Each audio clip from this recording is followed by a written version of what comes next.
Hi, well, the days are speeding up towards Christmas. As I mentioned before, good job this is only a 12 days advent, because I don't think I would have managed to be able to do the 24.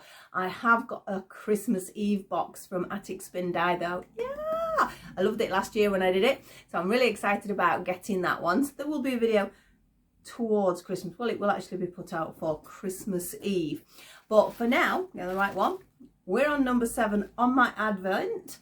I've actually remembered to put my lights on behind. I'm not sure how much they're showing now, but I thought it gives a little bit of a Christmassy feel. So remembering these yarns are from Failry Realm Yarns. And get it right way around. I keep wanting to put an S on the realm for some reason, but I will put the links below so you can have a look at a yarn because it's absolutely gorgeous. You'll see the project on the thumbnail.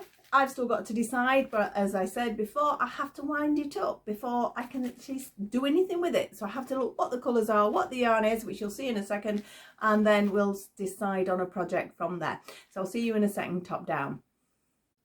It's number 7 time, and I've got a little extra for number 7. Yay! So we will take these off. Should we take the little one off first? We will do. I think I'm doing the videos a little bit closer, but you can sort of see the yarn a bit better if I do that. I've left my scissors on the other side of the room, so I'm not going to get them. So I'm just going to have to very carefully rip the bags. I think that's the... Oh, there we go. It dropped out on me anyway. Oh, and look at that. I don't know whether you can see it. I'm just going to pull it away so I can see it in the light properly.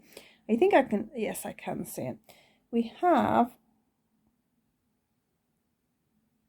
I can't see it properly. I can't see it properly. The light is shining something terrible on it. It is a very cute little stitch marker. Again, beautifully handmade. But I am trying to work out what the actual thing is because it's shining something. My first reaction was a deer sort of jumping that way, but I'm not so sure. I will have a proper look, and when we do the video, I'll bring it back in. Is the light, you can see yourself, the light is shining on it, which is great because it's nice and shiny, but it's not sort of letting us see what the picture is, but we will have a look at that properly when we do the actual thing. So here we go. Yarn. What colour? Got darker. Oh yes, one of my favourite colours. We have a plummy colour. Look at that. That is gorgeous. It is one of my favourite colours. I've just bought myself a hat actually, which you might think, oh, don't you crochet? Yes, I do, but I like to make smaller items. I get very bored when I'm making something bigger, I must admit. I love doing all the details and the tiny bits and bobs, but yeah, I'm not big on garments in any way or form. But so I've just bought myself a hat, and it's approximately this sort of dark plummy colour. So it's one of my favourite colours. So I'm gonna have a little thing, get the ball wound up, and we'll get a little project down for number 7. So I'll see you in a moment for that. Here we go with Advent Day number 7, even though we're on day 17. But it's getting there. I promise I'll get there. I'll get it all done before Christmas. That is the aim here, because this yarn is just so gorgeous. I can't not get it done. So there's number 7, my little tag. I'm going to throw that over there. I'm also going to mention something. I mentioned it a while back. I mentioned that, you know, if you've got little tiny bits of ends, I like to sort of, I don't know, I'm slowly but surely building a little blanket. This is my little blanket. This is all my sock yarns up to now where I've had little bits and bobs. I haven't added any of my 12 days yet. So I will be adding them, and I will show you sort of how the colours go. It is so soft. There's a mixture of different brands, but they're all sort of artisan sock yarns. It's such a shame. You end up with a little bit left and you're like, well, what on earth am I going to do that with? So I'm just slowly but surely adding them on. So I do need to get these done. I will show you as I go, because I've got a few to sort of add on. I think, to be honest, I'm going to use whatever I've got left over from these, maybe for a few doll bits, and then to put some pieces on the blanket. But there you go. Right, now this is the prototype. Now my prototype isn't long enough, by the way. You will see on the image what it is that we're actually doing. It is sort of like a little Christmas tree, but this one I did too short. So now I have done another one. This is my second practice one, but we're going to go straight in with this purple, which is absolutely gorgeous. I've also got some tiny weeny pom-poms, which are going to go in between. My hook, again, I'm still using a 3mm hook because I think that works well with a 4-ply. You could go smaller if you want it a lot tighter. But otherwise, I don't think I'd go any bigger. I have some sewing cotton because I need to sew it up through the middle. My needles and my scissors. So let me drop this. Now this is just the fastest. It doesn't come any faster than this. So let's get on with it. It might be a little bit boring because of the chains, because we have to do quite a few chains. I need 50 chains. Now again, you can use these in a chunky yarn, a double knit yarn. You can do it in anything, you know, a metallic yarn. So let's get going with this 50. 1, 2, 3, 4, 5, 6, 7, 8, 9, 10. That's 1/5. 11, 12, 13, 14, 15, 16, 17, 18, 19, 20, 21, 22, 23, 24, 25, halfway, 26, 27, 28, 29, 30, 31, 32, 33, 34, 35, 36, 37, 38, 39, 40. We're on countdown now. We only need 10 more to go. So we'll start with 1. 1, 2, 3, 4, even. 5, 6, 7, 8, 9, and 10. Okay, so I now have 50 chain. Now, this doesn't even really warrant a pattern. It is so easy because all we're going to do is 2 rows of double crochet. So we need to get into that first one. The first row is your chain row, it's your foundation row, and I absolutely hate foundation rows, especially when there's a lot of chain. Right, make sure it doesn't twist. I don't know whether you can see. Can you see that side looks lumpier? But then when I turn it over, it looks smoother, like a plait. That is the side you need to go into, that smoother side, but it does sometimes twist, so it takes a little bit of sort of getting used to. And it twists for me as well, even though I've been doing it a while. So just need to make sure it stays flat in your fingers as you're going along. Obviously, we don't need to count. Well, you can count, but as long as you make sure you're going in every single one of those chains, you don't need to count. We have 50 can't speak. We have 50 stitches, and that is all really we need to look at. Again, Christmas tree colours, I don't know. I'm working on the yarn I've got in the kits. I just wanted to show you some basic little patterns, bit of fun, sort of some Christmas ideas. But if you're wanting obviously to make it very Christmas tree-ish, you might want a nice sort of green. And again, it can be done in that thicker yarn, as I mentioned. If you're doing it in a double knit yarn, I would sort of recommend sort of 3.5 hook upwards, no more than a 4.5. And then obviously for a chunky, you're looking at sort of, well, I would say Aran next, isn't it, rather than chunky. I do have to be careful mentioning these yarns because obviously here in the UK, our yarn names are slightly different. So you might need to play about with it. But thankfully, because it's not the sort of pattern that matters what size it comes out, you can use any yarn that you want. You can see it's starting to come together. It does curl at this point. Don't worry about that. It is a bit of a pain as it's curling round, but it'll be fine. Can move a little bit faster now. I know I mentioned in the last video my fingers are a little bit cold, and cold hands are not conducive to craft work, unfortunately. But it is still very chilly here. Supposedly we're going to get a warm sort of blast, although they said 13 degrees. It's not exactly what I call a warm blast, but there's supposedly some very brief warm weather coming.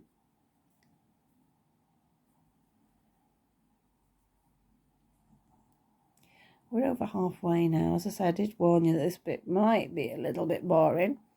In fact, what I might do, I'm tempted to say I'm not going to use the purple to finish off on this, but I should do. No, I should do, because this is the yarn that I got from the advent. So, and also it shows you how quickly you can put it together. Because we're almost there anyway, and there's only one more row. I mean, obviously, if you're sort of quicker than where I'm going, you've probably already done your row, and you're probably on the second one. I'm waiting to see what I do at the end there. I think if you are doing it in a double knit or a chunky, I was just thinking then about the length of it, you might need more. You will, in fact, you will need more, because obviously it's a thicker yarn, and as you fold it, it's going to sort of, oh, we're at the end. I'll just do a chain, and then I'm going to turn, and then I'm going to go back up. Remember that stitch directly below that chain, don't forget that one. Again, not the end of the world for this, but if you were doing a jumper or something like that, if you keep missing that first stitch, you're going to start decreasing all the time, and you'll end up with a triangle rather than a square. But it'd be a lopsided triangle. A bit more yarn out. But yeah, I was thinking you might need a sort of a longer set of chain to start with. It'd be a case of playing about with it, to be honest. I mean, I had a couple of goes, and it just depends on how big you want the tray, etc, etc. Oh, we're curling round now. Get down there. This second row is obviously easier because it's not a foundation row. Absolutely detest them. As I always say, I do not start crocheting until I get past my foundation row or round. And then I can sort of like, yeah, now I get on with it. It's just a hard stitch to do because you're going into chain. Your double crochet becomes a lot more difficult. But if you can persevere with it, it's worth it. And that also shows your chain needs to be nice and consistent. So the more chain you do, I know I always say when I've been teaching beginners, when I've been doing like proper classes, not sort of virtual classes, I always say practice your chain, practice your chain. It's like, well, that's not crochet. It is. If your chain is neat, you will find that the rest of your work is also neat. Because it practices your tension, basically.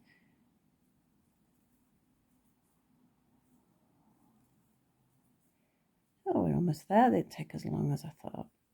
It's just, as I say, a little bit tedious watching me doing one row of just double crochets.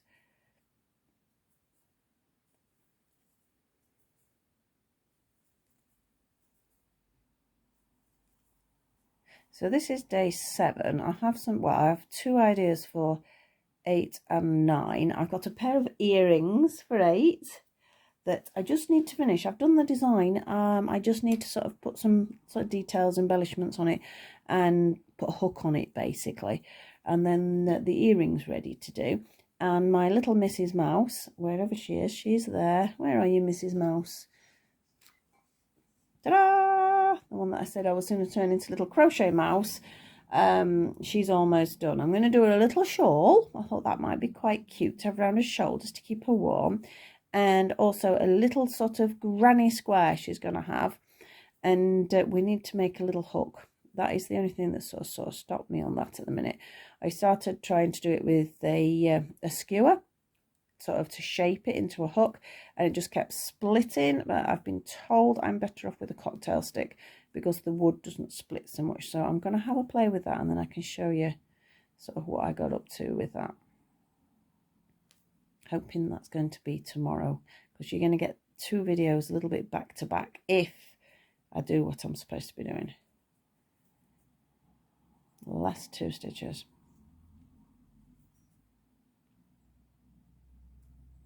Oh, maybe not. Yay, go on in. Go on in. That's it. And we're done. And that's it. That's as much crochet as we need. I mean, it couldn't be any simpler, really. We're going to sew the ends in because it does get in your way. I know I have a tendency not to, and I sort of leave the sewing up to you. But in this particular situation, I need to get rid of this.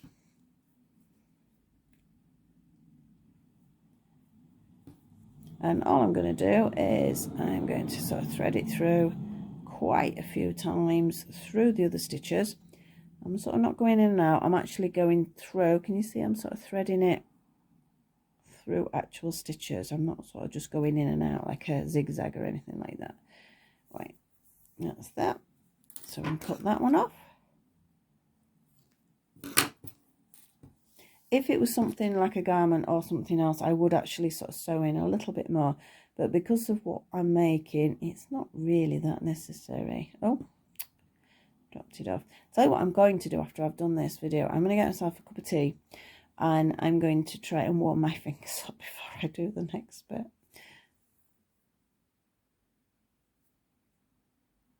So I'm actually sort of going through the middle of the stitch. And that'll do me. sort of flatten it out, make sure it's not all crinkly at all.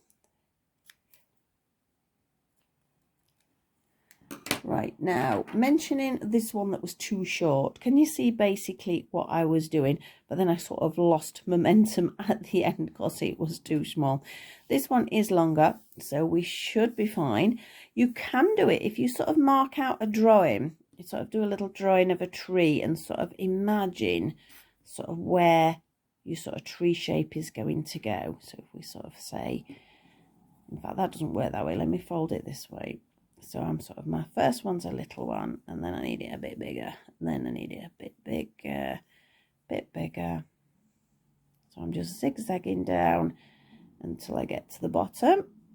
It's not really clear for you to see, but can you see now? Can you see? So that is my zigzag shape that I have. And I'm wanting to put a pom-pom in between each one to sort of give it a better shape. Now, there are other videos out there to how to make these, which I'm sure are a lot more concise. And they're also done on bigger needles and things, so it might work better for you. But that's just a bit of fun, this one. So I've got my needle. I'm going to just use a normal sewing cotton at this point. Little knot.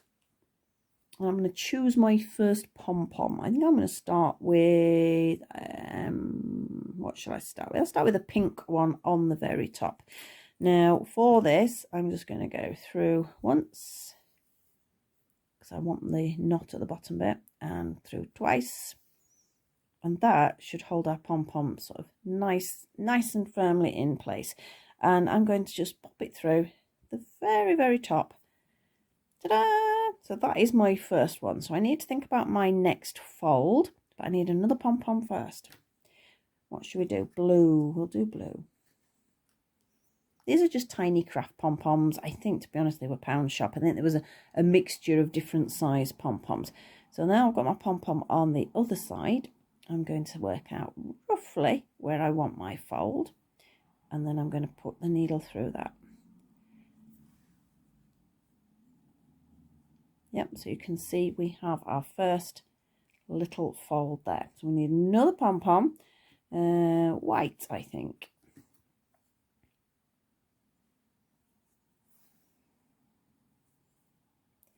And then I'm going to do another fold to roughly where I want it. So I'm sort of imagining it's got to be a little bit bigger than the previous one. So I think there will do. It's a bit of a fiddly one, this, to hold and show, because obviously I'm sort of having to lean forward a little bit.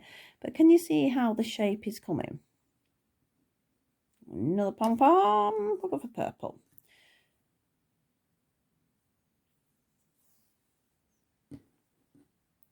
And then we're going to fold it over again. But again, needs to be a little bit bigger than the previous one. So I'm sort of imagining how it's going to sit. And I'm going to go in there. I know when I did the first one, well, the first one, that one went wrong, as you can see, because I'd not got enough chain. But then when I was putting it together, it did sort of take a little bit of sort of fiddling about with. So don't worry if that's the case. We can sort of like point them out there. So it's starting to get its shape a little bit now. Shall we go for a little green one? I'm hoping I've got enough pom-poms here now. How many did I have there? 1, 2, 3, 4, 5, 6. I've got 1, 2, 3, 4, 5. I've got 6 pom-poms, so I should be okay. But I know I have added sort of the length, haven't I, this time? So let's fold it again and imagine roughly the size. I think that's about there. So we are getting a little bit wider now. Last pom-pom. You could put a pom-pom on the bottom, I suppose. I didn't, but you could. And my last fold, which is going to be my biggest fold, but I do need to make sure it is sort of, it comes out at the bottom instead of getting short on that one. And let's have a look. Right, now before I do anything else, I need to look, make sure I'm happy with my zigzags in place. I think that's okay. I'm a little bit lopsided there. I think that's all right. But again, this is the point where you need to check, am I happy with that? If you are then happy, I'm going to go back up through all my pom-poms just to make it a little bit more solid. So I've gone through absolutely every single one. I'm going to come out to the top and pull it. So I'm pulling it a little bit tighter now. Now, because it is yarn, you can shape it about a bit, because you will need to do that, because it does have a tendency to curl if it is just like a line. You can fasten it off there, or depending on what you've used here, you could actually make your loop to put it on the tree. I'm not going to, because it's just a plain cotton, isn't it? I don't want that. So I'm going to fasten it off just by literally going through my pom-pom. 1, 2, and I'll just push it back through a little bit. Oh, not the camera, apologies for that. And I just need to do a little faffing about with it, a little sort of straightening it into place and make sure it's nice and neat. And that is my funny little Christmas tree for the tree, or any other decoration. So just a bit of fun there. Hope you enjoyed that one. So I'm going to be doing obviously some more, because this is only 7, 12, I've got 7, 8, 9, 10, 11, I've just got 5 more to do. But as I've just mentioned, I've got 2 already prepped, and I will sort of add a little bit to my blanket and show you how that's going as well. If you do enjoy the videos, you know what to do. Please like, subscribe and share, etc, etc. And I'll see you all very soon with number 8, I think. So bye bye for now.